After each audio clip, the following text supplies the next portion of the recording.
Τι θα γίνει, κορίτσια? Αύριο το μεσημέρι η σχολή μας, το Δοτάγκο, θα χορέψει στο καλύτερο μαγαζί της πόλης. Πρέπει να είμαστε έτοιμες. Μάλιστα, κυρία.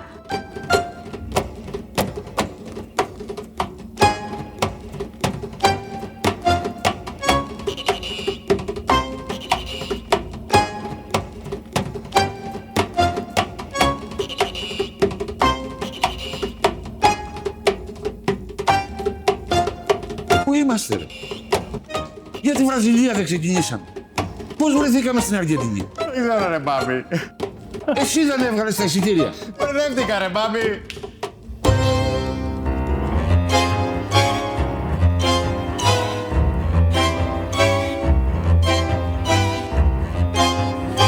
Σε έφερα στο καλύτερο μαγαζί της χώρας.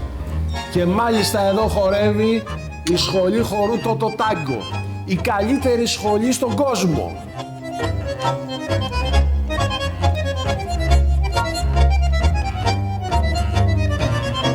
Το τάγκο χάρισε στη ζωή μου τα ωραιότερα ταξίδια. Δεν θα τα άλλαζα με όλους τους προορισμούς του κόσμου. Για το τάγκο, λοιπόν.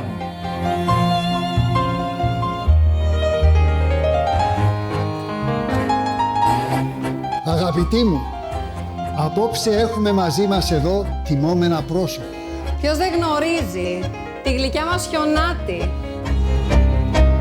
την ακάματη Σταχτοπούτα, την Αγγελική Κοιμωμένη και την Αγωνίστρια Πεντάμορφη. Και με ποιον τρόπο δείχνετε πως τις αγαπάτε ακόμα? Τις έχουμε κορώνα στο κεφάλι μας. Ποιος από αυτούς θα ήταν διάσημος αν εγώ δεν είχα βάλει το χεράκι μου? Δηλαδή, το ραβδάκι μου ήθελα να πω.